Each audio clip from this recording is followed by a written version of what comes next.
Sorry about that. Hello, everybody. Hello. How's everybody doing?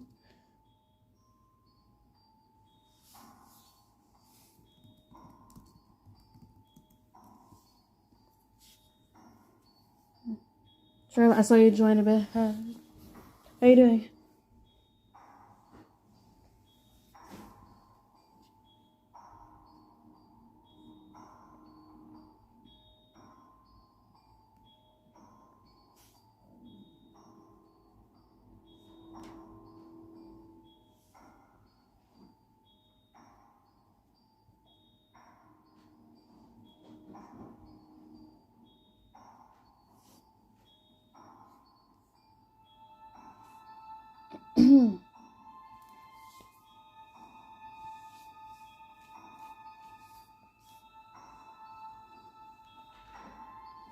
So just give me like a few more minutes because I do have to tuck my brother in the bed. Blue's already asleep.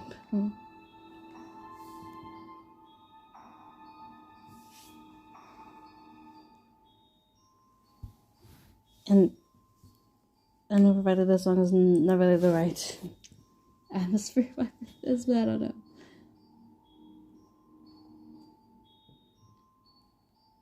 Also, I just realized.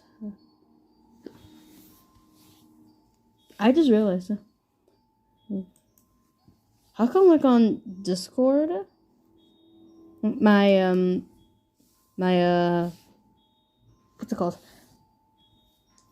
The little things was like in like the middle. So if this gets to a Saturday, Discord like blocks it out. I don't know why. That's something that I'll never understand with Discord.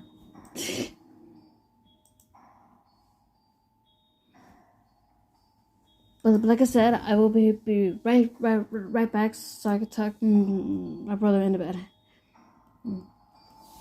Is the volume? I'll be right back.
I find it funny that the first thing I saw when I came back.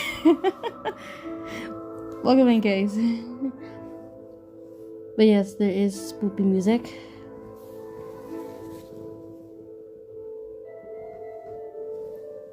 It's mainly from the title, as it is Spooky Story Saturday.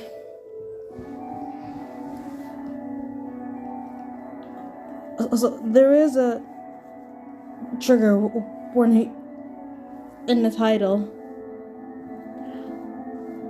So bear in mind, if you don't have oh god, words, English. If you have a weak stomach and you can't handle blood or gore, I recommend not sticking around with the shrink. Because I skimmed through most of these. There's something. That's all I'm gonna say. There's something. Alright. Hi, Boo. Alright.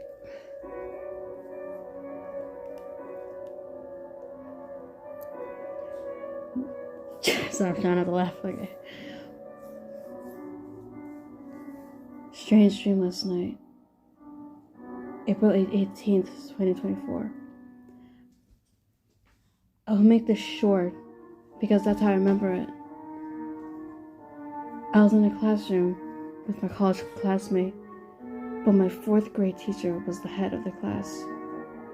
She was being super aggressive, telling me how horrible my essay was, and micromanaging me, and I was on the very edge. She then calmed down a little bit and started calmly critiquing my essay. In the middle of critiquing, she stopped, looked at me dead in the eyes and said, "There's gonna be an earthquake in California tomorrow, and it's gonna kill a lot of people." Then she went back to calmly criticizing my essay. That's pretty much all I remember from the dream. I hope that doesn't happen today.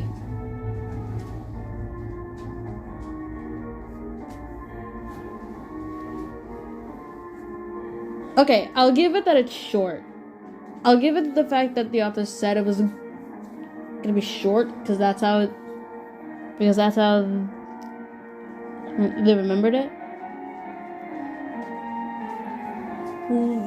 Like, if it's a short story about a dream, okay, I get that. That has an excuse to be short. Some people tend to not remember dreams. Depending on the person. I can remember, like, most of my dreams.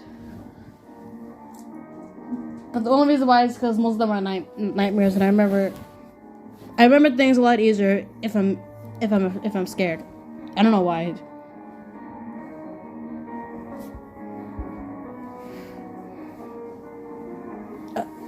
Okay, this next one I found. The title made me laugh. Because the title... Blue? No. Because the title is literally Fuck the Taxman.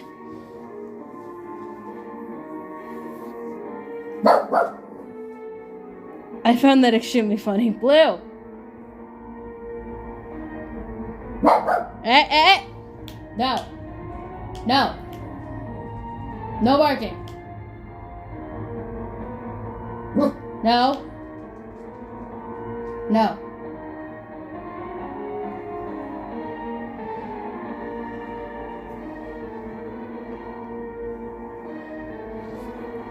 I'm just saying TW because there is something about harm.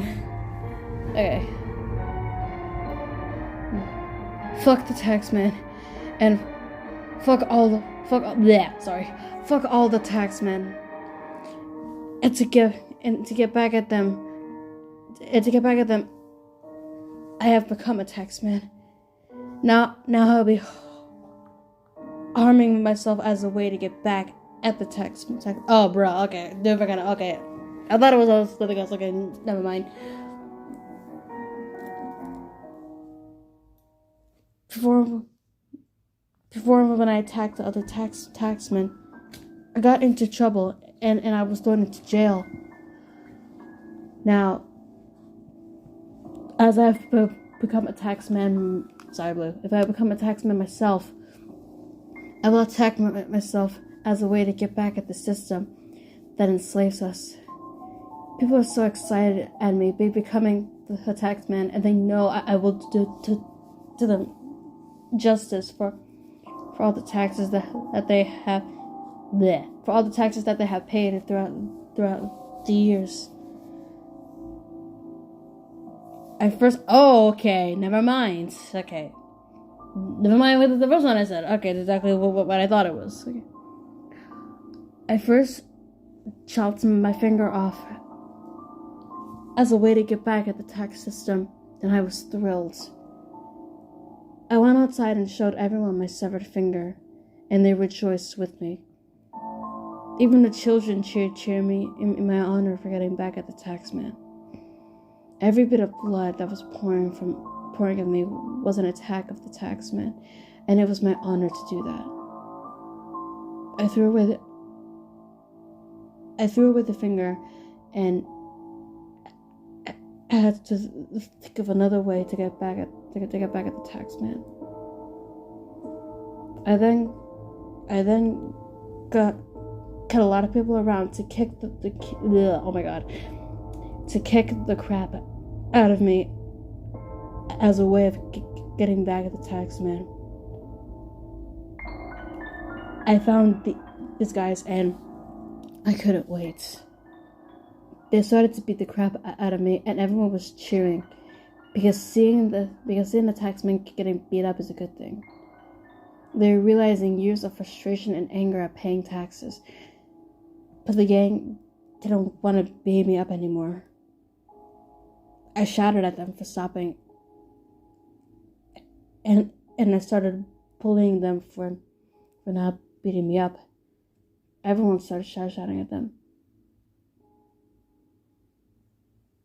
The gang explained the reason they didn't want to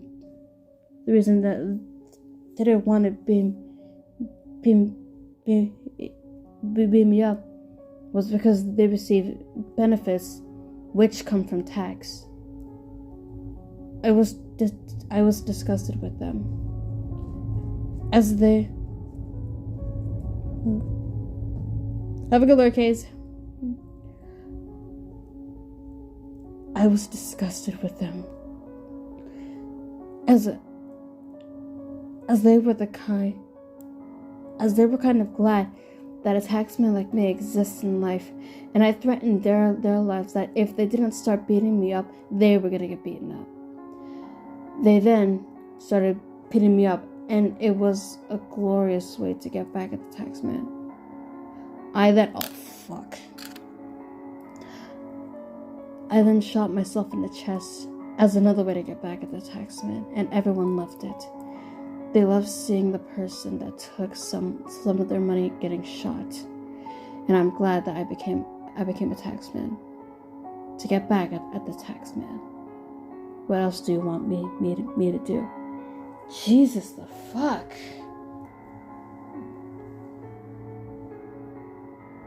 Okay, so that was the kind of harm that I initially thought in the first place. Okay, good to know. Welcome in, Deal. How are you? But Jesus Christ. Okay, that was exactly the beating up that... That was exactly the harm that I thought it was. Because initially, I thought it was something which I can't say on Twitch. I'm doing good. You? I'm doing okay myself.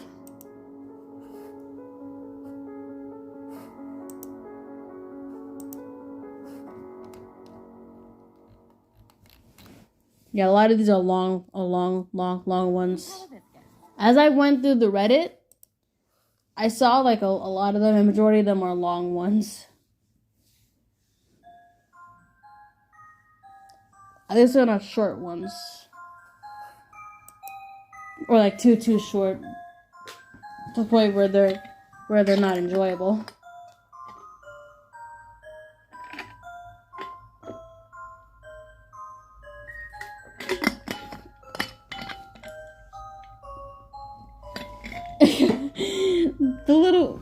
Wait, is that the nap? I can't tell.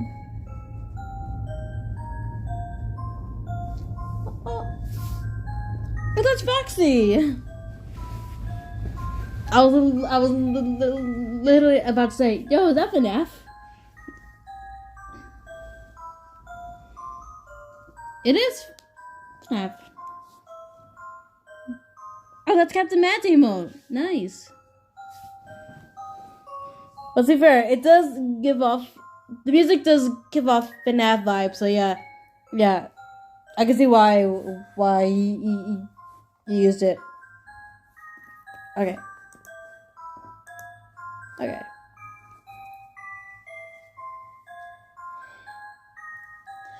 Case number 1. The mother. Fiona Santos is strong, protective, and selfless. All of the qualities that are important in a parent, she strives to uphold. Sorry if you guys hear my phone vibrating. She has 2 children to look after, and they need her, just like she needs them. The room is dimly lit, with a harsh fluorescent light flickering above, casting long, ominous shadows across the walls. A sturdy metal table is bolted on the floor, with 3 chairs placed around it. Fiona is sitting in one. 2 men walk in. Causing the atmosphere to cause the atmosphere in the room to become tense. Mrs. Fiona Santos? What did the detective question, looking inside the folder he's holding. Straightening her dress, Fiona sat upright in her chair, looking forward and holding herself in a sophisticated manner. Miss Santos, she corrected. My husband passed away 8 years ago. Our apologies. Detective Pierce nodded to his colleague as they both took a seat across from her. As they sat, Detective Pierce folded his hands in front of himself atop the table and rolled his shoulders.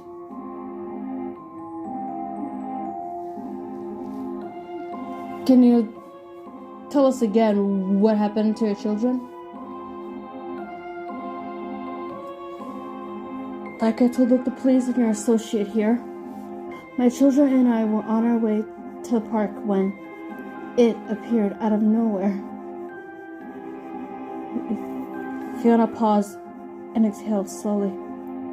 It took them from me. She enunciated with each word, by smacking her palm onto the table. Oh, I should have done that actually. Aleph. Fiona fixed her frizzy hair so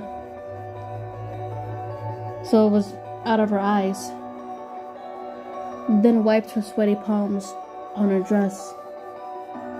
We understand your frustration. Can you recall what they looked like? Detective Pierce asked. How could she forget what they looked like? Closing her eyes, Fiona could still see them even now. 6 feet tall, their limbs unnaturally long, fingers black with pointed tips. A faded, torn green dress adorned their lanky frame. Any facial features that you remember? The detective next to Pierce asked, tapping his pen onto the notepad he was writing in. it was always changing. And as if it was controlling, as if it was contouring together. Fiona replied, furrowing her brow.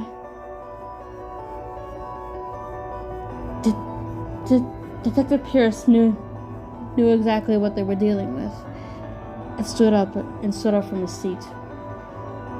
That'll be all, Miss Santos. His associate looked at him, bewildered, as she left the room. Are you sure about this, Pierce?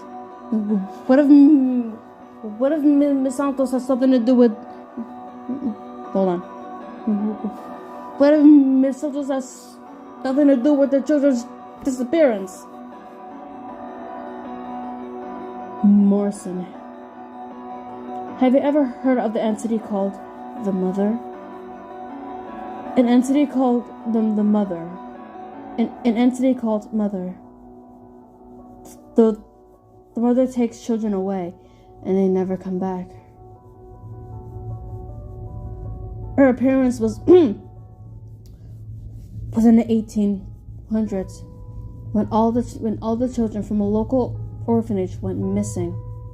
Since then, same description from eyewitnesses has been seen by adults. So what happened to the children? Morrison paled, dreading to even ask at this point. Her den isn't too far from here. There, I'm sure we'll find the remains of them, replied Pierce, exiting out of the room with the associate close behind him. In the middle of the forest, a 6-foot-tall figure was digging into the earth and soil, where white and yellow bones mixed in with it. The mother added more to the pile, proudly gleaming at their children.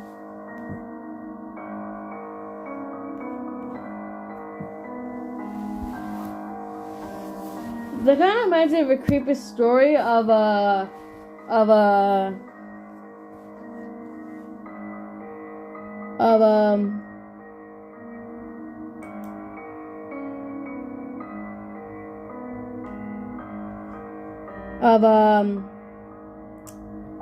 the fuck is it called?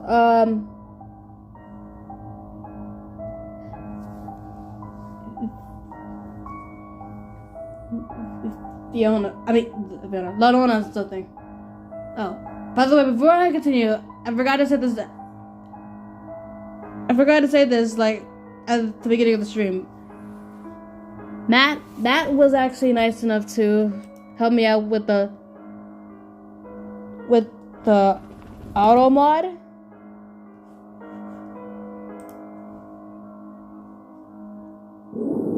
So it blew.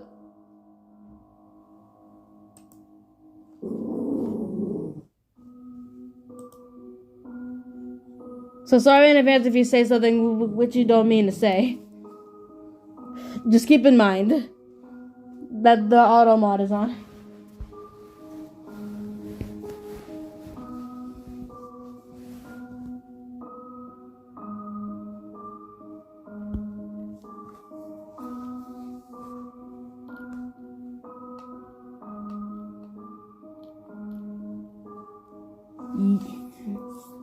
Yeah, I probably should have said that like way before that. So my bad. If anything happens.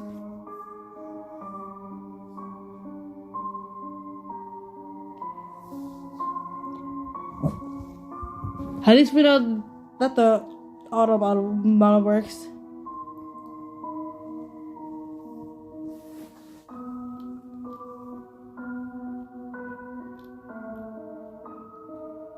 I don't think I added Foxy into the banned words though. That might have been I might have did a thing that was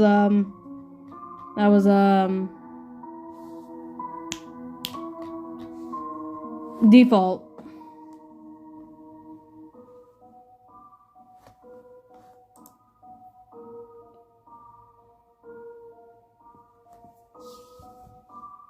Classic programming break, you know, no matter what you do. It'd be like that. It'd be like that.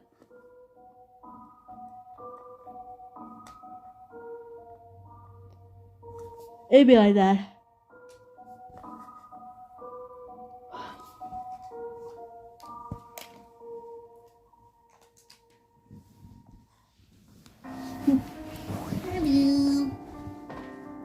And down he goes.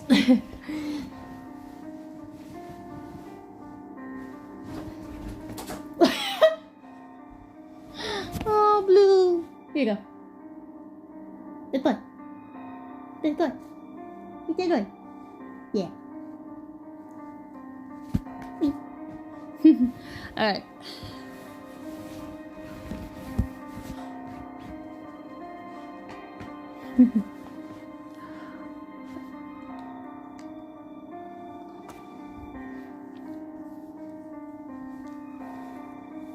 Everyone's iris slowly disappearing.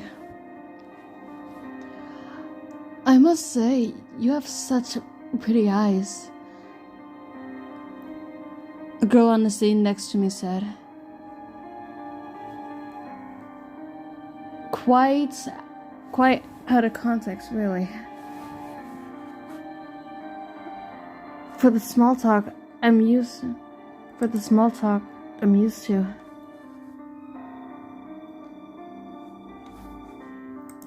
Sorry, just make sure I'm not missing anything.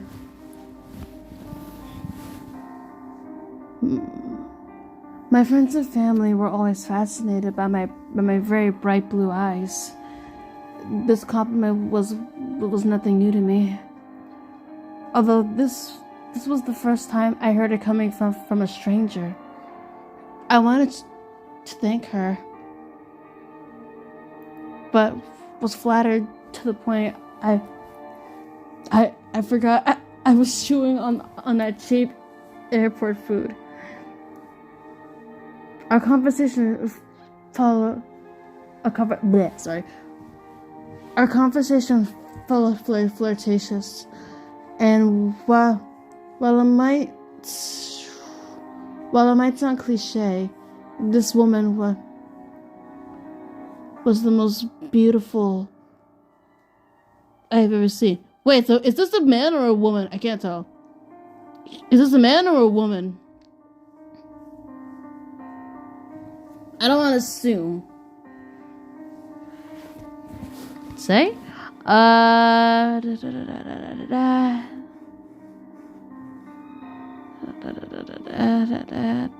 Nope. Doesn't say.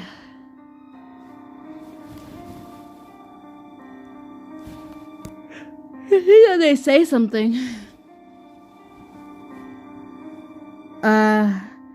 Admittedly, I tend to think about a future with someone way too quick. I came to the realization that I didn't have a chance with her. As she told me, she had a transfer flight to her home country. Long distance relationships just aren't really my thing. The plane landed and I was back home from a long business trip. I hugged her goodbye and wished her good luck for the rest of her journey. At last it occurred to me, we didn't ask each other's names. Iris. I felt butterflies as I heard her soothing voice speak out her name. However, it sounded like the vibrancy of her stunning eyes seemed to lessen as she accepted the departing of her ways. My journey wasn't over yet. I still have a solid 2 hours to home from the airport. Humming along with music on the radio, I finally took the exit on the highway that led to my hometown. My daydreaming was interrupted by the breaking news. Hold on. This is breaking news. Have reports of a fatal airplane crash due to a failed takeoff at this something like that. I don't know. My eyes widened. I turned up the volume dial to listen to the news. There weren't many details known as it just happened. Thinking about Iris made my body shiver heavily. I stepped out of the vehicle and rushed into my house. Sloppily opening my suitcase to grab my laptop, I sat down on the table and booted it up. I opened the browser to look up news about the accident at the airport. The headlines screamed at me from the screen, each word sinking into my gut like lead. Tragic plane crash claims dozens of lives. Eyewitnesses describe horror. I scrolled through the article, my heart racing, searching for any mention of Iris. There it was, her name along the list of passengers. The world around me blurred as I read the details of the crash, the devastation and the lives lost. My phone buzzed with a text from a friend asking if I heard about the accident. I replied with a heavy heart, confirming the dreadful news. But in the midst of my grief, I couldn't shake off the eerie thought that Iris had complimented my eyes just before boarding that damn plane. I caught a glimpse of myself at the bathroom mirror. The reflection staring back at seemed strangely altered. The once radiant blue of my eyes appeared dulled. It sent a shiver down my spine, a subtle unease that I tried to brush aside. My mind, already overwhelmed by the tragic news of Iris's demise, refused to dwell on the weird change in my own eyes. I chalked it up to fatigue, stress, or whatever. Days passed, and the weight of loss pressured upon me. In an attempt to find some distraction, I met up with a close friend at a cafe. As we sipped on our drinks, I couldn't help but glance around the room, meeting the straight blue. Meeting the eyes of strangers with each unintentional eye contact. I felt a chill run down my spine. Suddenly, Oliver's gaze met mine, and I saw a subtle change in his expression. His vibrant hues of his eyes seemed too dull, just like Iris had before the crash. Panic surged through me, but I did dismiss that as a trick of the light or my weary mind playing more tricks. We left the cafe, my mind clouded with worry. I insisted on driving him home, unable to shake the feeling that something was terribly wrong. The whole journey was tense, with silence hanging in the air. Then, it happened. Excuse me. But that was a sneeze. That was kind of funny timing. What happened was a sneeze. I shouldn't be laughing at that. But that's just too funny. Hey! No. Then, it happened. The sounds, a sudden impact. The world spun as our car collided with another and crashed its way into the forest around the road. Oliver did not survive.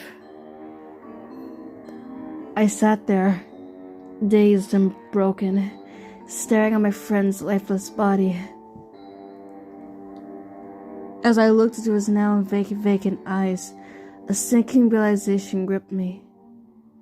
His entire iris was gone, leaving only the haunting thin black spot of his pupils.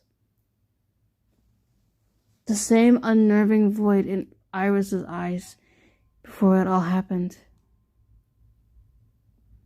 I stumbled out of the wreckage, the dread intensifying as I caught my reflection in the shattered car window. There was only a very slight hint of color left in the places where my irises once were. I am writing this in a desperate attempt to document the inexplicable, to warn anyone if it would still matter. I'm hearing something rustling in the bushes, searching for me. I hope it helps. I'm so scared, with so many questions of what will happen. At the same time, I can see it in my eyes.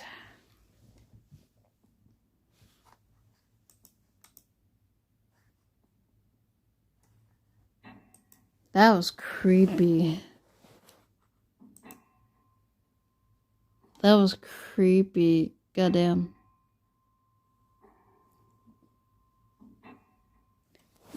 Imagine like not being able to see somebody's iris and all you can see is just the black part.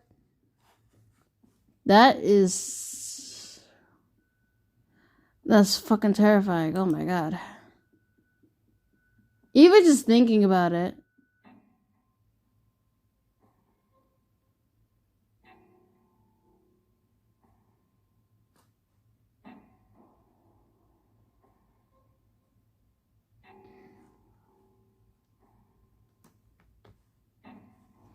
That was creepy.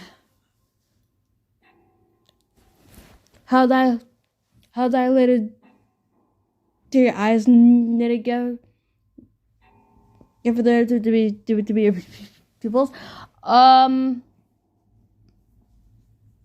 don't know. If I had to guess, I would say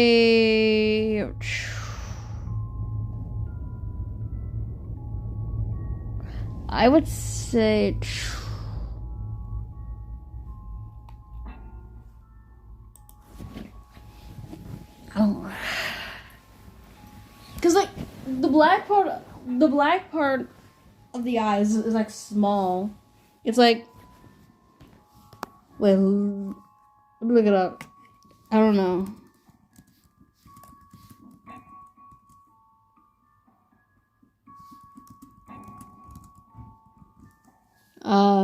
Excuse me.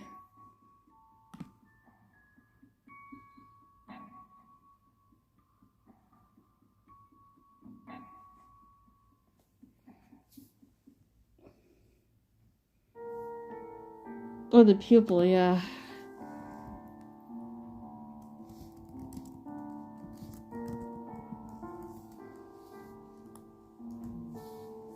Was asleep.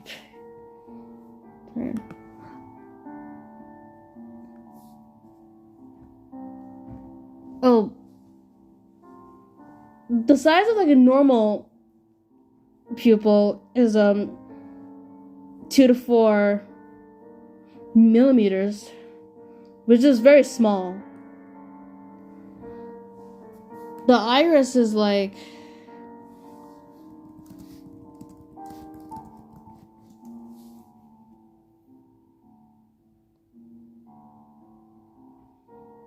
ten to 13 millimeters, something like that. So we need to be dilated like 5 times the size of a normal dilated pupil.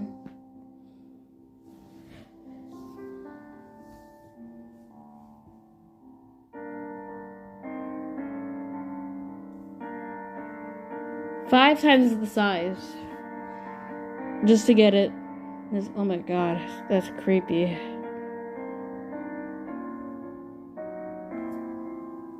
It's giving me a fucking shiver down my spine, like, when I think about that, like, Jesus Christ.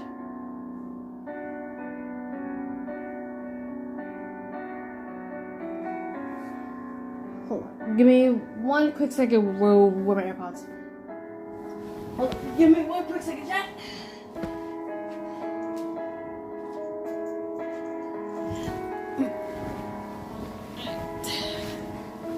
I'll still be here, but my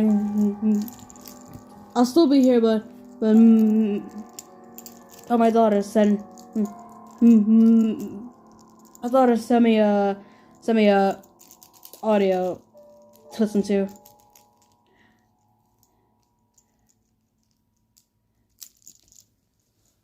She wants my opinion on it, and I did.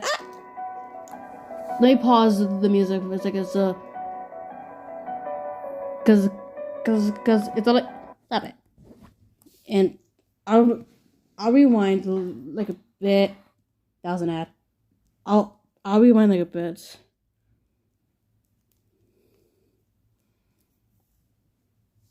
For this. Blue, no. No.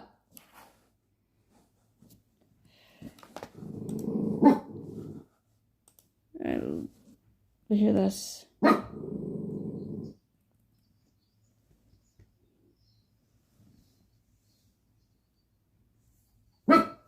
Hey, no, Blue.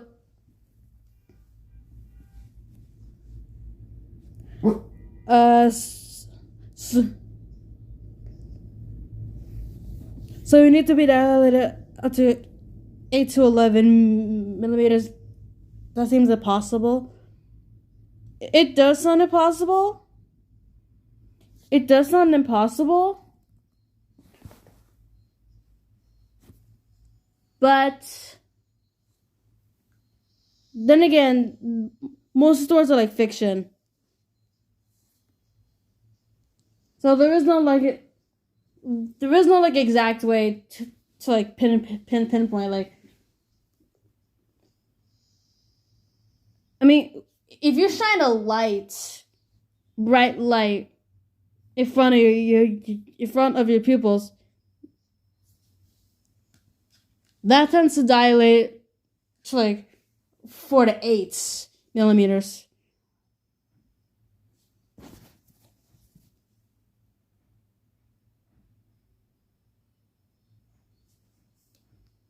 So that's just the general rule of thumb.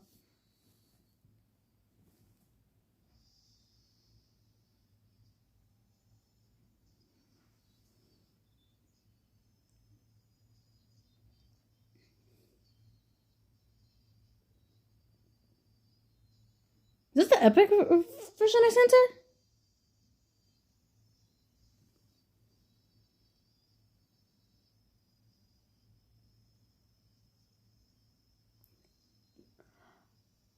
You need the sun at that point? Maybe.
Yeah, that's pretty good. That's pretty good.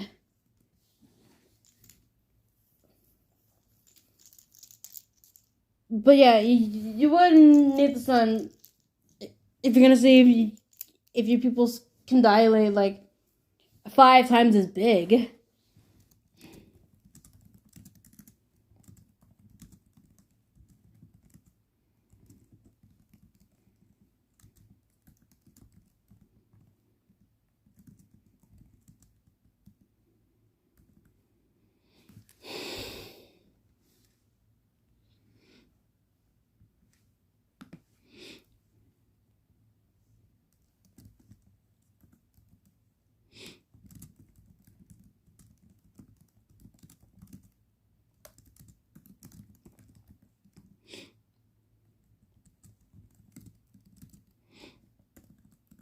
So that's bad.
Alright.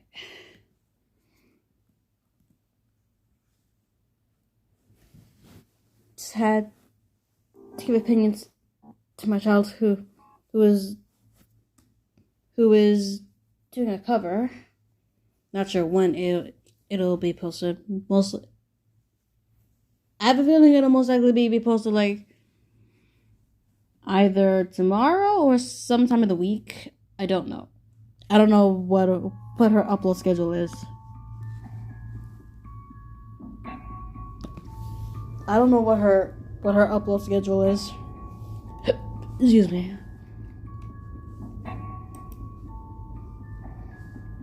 Nice, okay. Okay, this one is a very long one. Is it as long as it? No, it's not. Okay. Okay, this one isn't as long as one. I think. At least I think it's not.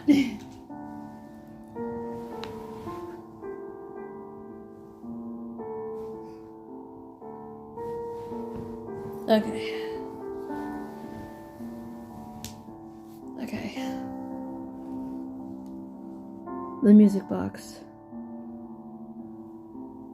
I sat at my sturdy oak desk, willing a creative spark to caress my. Oh, waiting for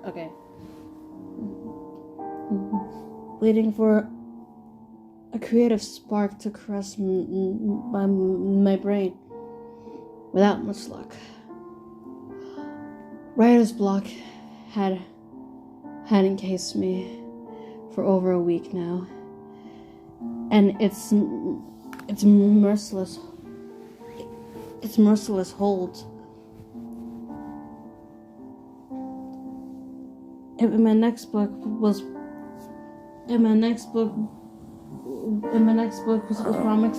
promised to be completed next week. Next week for a book? Goddamn! Girlie, you need more than a week. You need like at least a month. At most a year. Something like that. I sighed, sparking up another cigarette and staring blankly at the unfinished novel on my screen. You'd assume with 2 novels and mini-series of books have already published that I'd be better than this man by now. But the stress and the deadlines from my publishers have sucked all the creative energy out of me.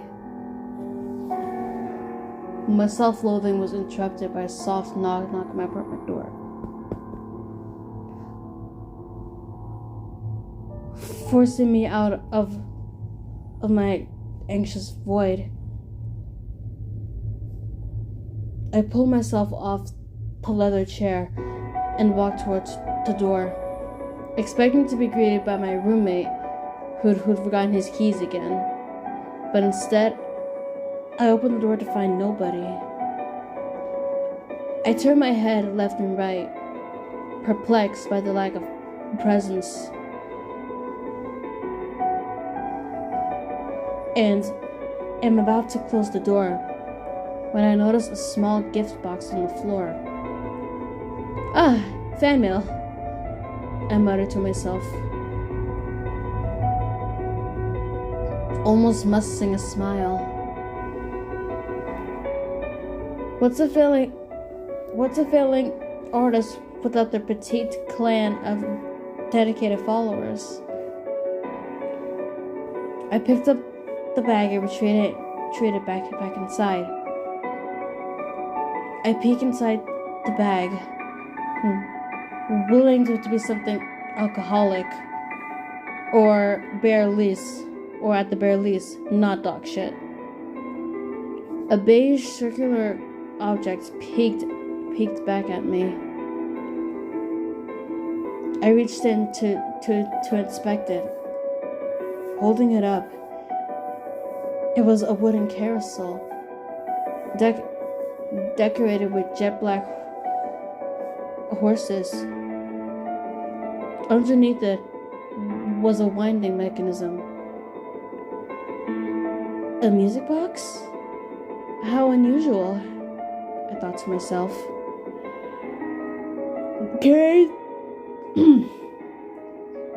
Carrying the carousel with me back to my desk.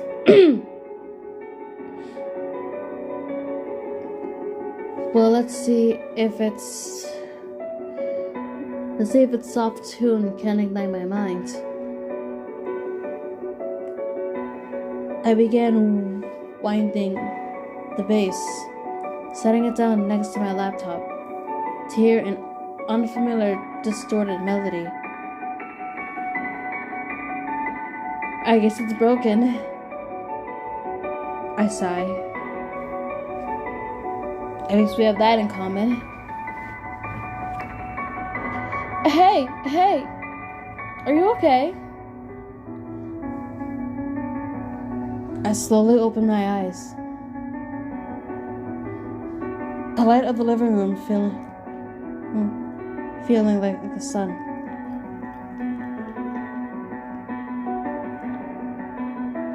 I just got home from work, and you had passed out on the floor. What happened? My roommate, Graham, knelt beside me, a genuine look of concern on his face. I sputtered, feeling groggy and confused. Graham helped me rid of the sofa, where he gently guided me down. Have you eaten today? How long were you out for? Graham asked. I glanced at the clock, rubbing my neck. About 3 hours? Graham walks to the kitchen to pour me a glass of water. You need to take better care of yourself, he told me sternly.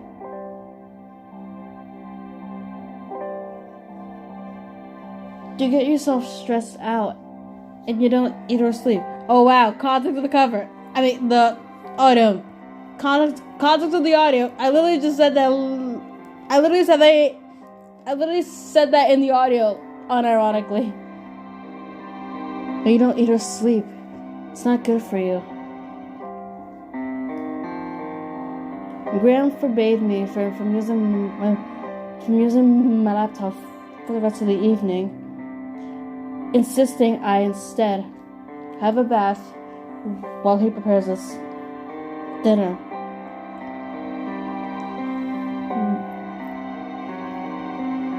We sat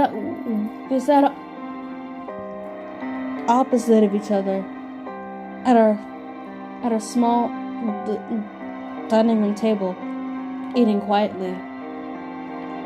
I broke the silence with the usual question of, how was work?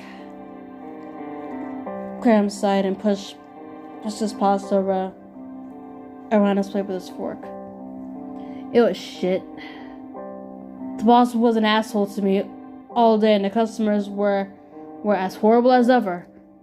I swear, I could kill the lot of them and burn the place down if I didn't pay the bills. We both laughed. What about you?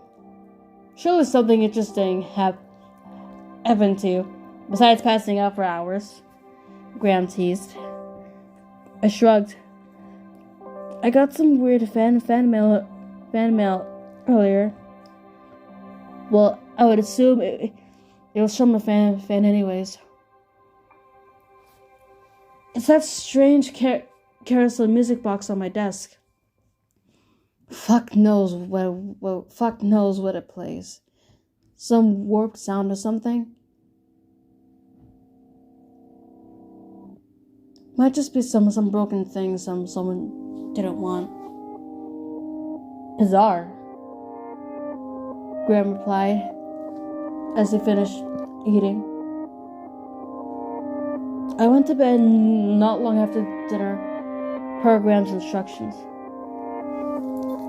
I actually woke up feeling rather refreshed. An unusual occurrence for me. I stretched, got dressed, and headed to the kitchen for my morning coffee. Beverage in hand, I sauntered over to my computer desk to try and con the writer's block with a fresh outlook of the day.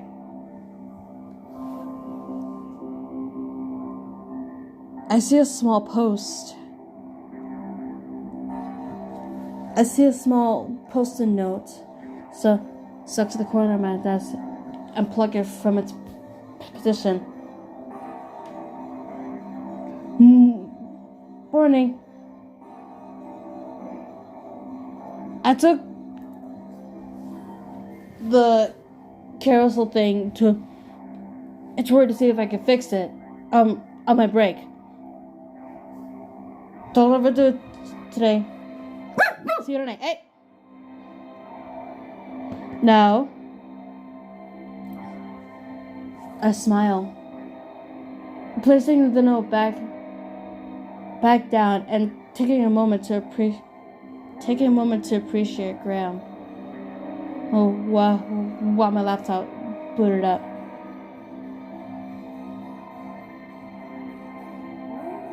An email from my editor, it suddenly flashed up on my screen. Oh great!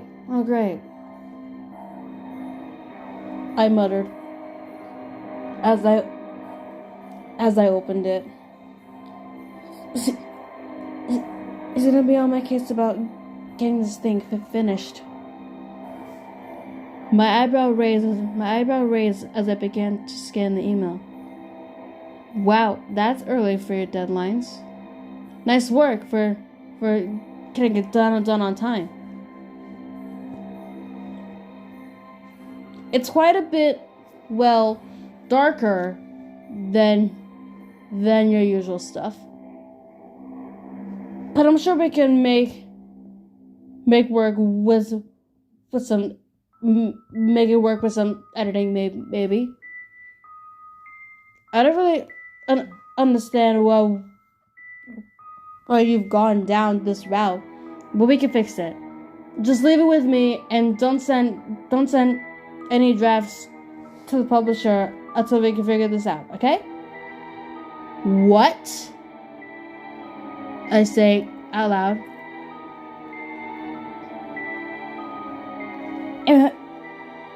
I'm about to reply when an email from my publisher pops up. Hello, we received your final copy of your recent novel, and we must say we don't find it appropriate. The content seems very violent and personally threatening, and upon further discussion, it is with great sadness that we must terminate your contract with us. This is very unfortunate, as we have enjoyed working with you and had high hopes for your upcoming work. We wish you well in the future. My heart felt like it was in my throat. I began reaching for my phones to call them and explain how they must have been a mistake. When I noticed the file I attached, it was dated yesterday, around the time I'd assume I was unconscious. The story that I had once written on the page about a fantasy medieval world was gone. And in its place was a vulgar graphic slew of the detailed methods on how I wanted to torture each individual publisher in the company. I felt sick to my stomach as I read the disgusting ways I was harming them, committing unmentionable violent attacks on the staff. I pushed my computer chair back and got up shakily to find my phone, desperate to fix this and find who was responsible. On my way to my room, I noticed the gift bag still on the floor by the living room table. There was a note inside, which I hadn't seen yesterday.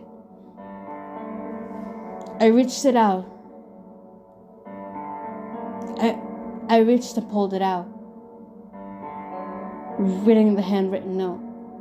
With this device, all your thoughts can come true. An artist can paint whatever imagined in their mind. A chef can cook any dish that imagined. A writer can put words that all not scatter in their head. But be cautious. Not all thoughts should be let in this world.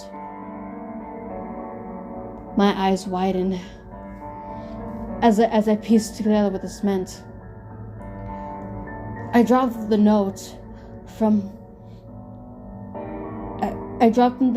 run from my room to my phone, but a loud knock at the doorsteps in my tracks. I walked to the door, heart pounding, to find two police officers standing in the doorway. We're looking for Graham Opson? We understood this is his residence. One of them tells me sternly. Yeah, he lives here, but he's not here. He's at work. Why? What's wrong? I splutter, barely able to get the words out. The officers exchange a look before glancing back at me. I step aside to tell them to look around. They do so, and within 10 minutes, we all stood in the living room with me firmly asking them what's going on and if Graham's okay. One of the officers let out a sigh. Mr. Opson is wanted for the murder of several people and the arson of his workplace. We've been tracing him on CCTV for an hour, but he's managed to escape. If you see him or he makes contact, please let us know. The officers left soon after, and I sat on the sofa in a daze for what must have been hours. I snapped back into reality when I heard a key in the door. It was Graham. Evening. Sorry I'm late. I woke up passed out in the woods for some reason. Maybe one of my bastard co-workers spiked my soda. Or maybe what you had yesterday is some sort of virus I caught. Graham walked into the living room and perched on the sofa next to me. You alright? You look a little pale. Maybe we both just need some time off. Oh, by the way, I didn't have any luck fixing that music box. It really does sound distorted though, doesn't it? I hope you don't mind, but I gave it to my coworker who left at lunchtime.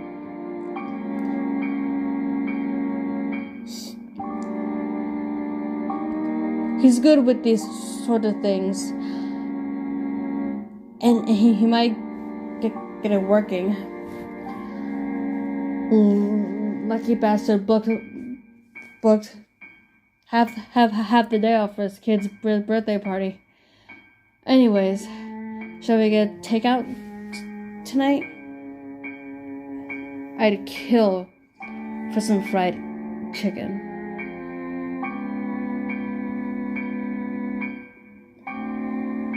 Okay, not gonna lie, that reminds me of another story, but it's a different cursed object. Gets it. I think they said it was this one's a music box. The one I heard about before was the fuck was it? I can't remember exactly what it was, but it was like a cursed object that you had to be extremely careful with.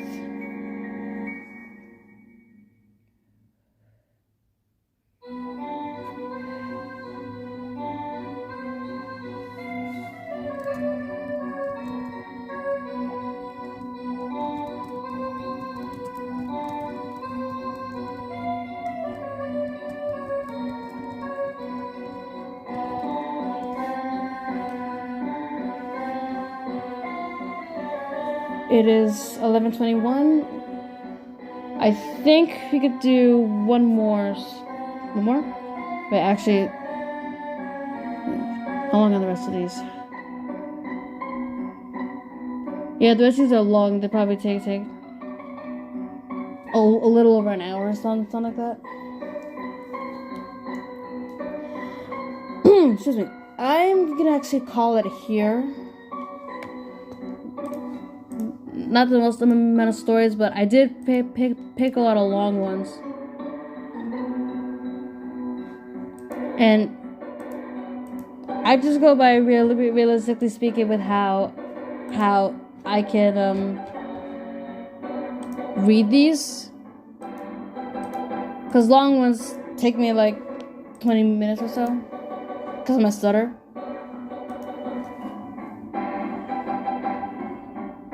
Plus, it is getting late.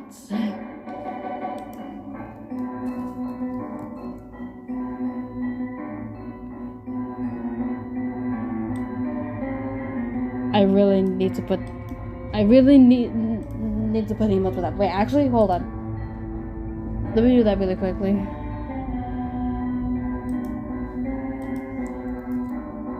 Whoops.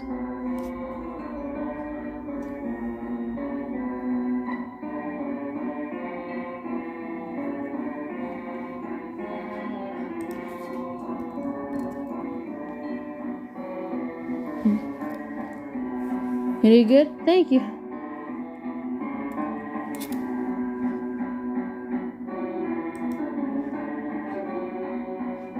Oh, whoops. Okay.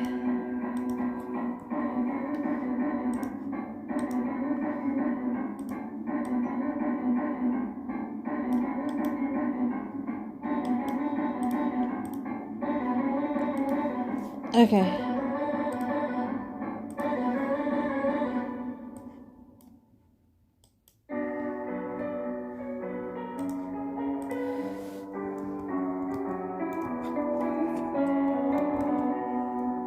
Okay. There we go. Copy and paste that one. Let me just edit that.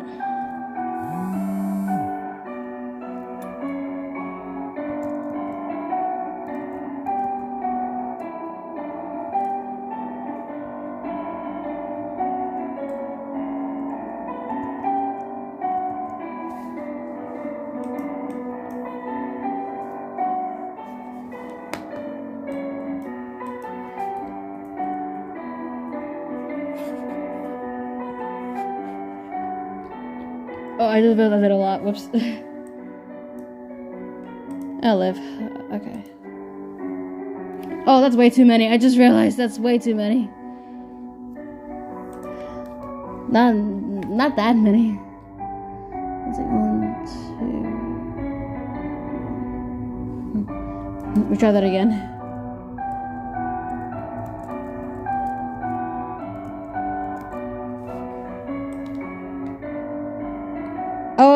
Oh. I see why it was too much. Okay. I see why it was too much. I already had it copy and pasted that. That's why. Okay. There we go. That's better. Lee, you caught us right at the end of stream, buddy. Caught us right at the end of stream. Let's see. We're gonna head on over to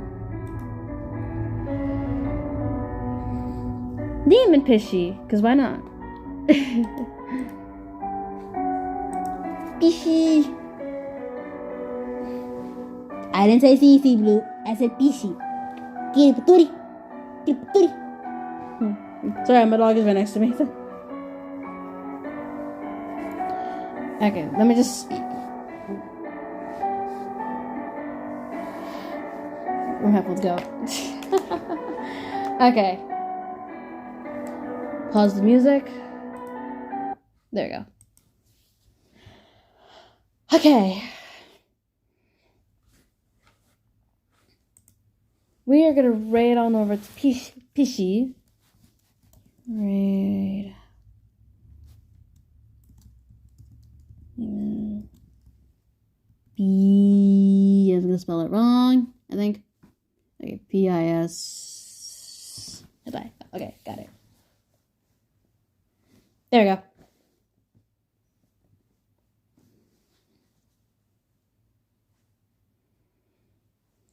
Okay. Thank you guys for tuning in. Scare Story Saturday. I don't know what I'm gonna do next week. Undecided, so prove it on notice. Thought you said fishy for a second. No, pishy. For the P. But I'll see you guys next time. Bye. Take care, everybody. Have a good night.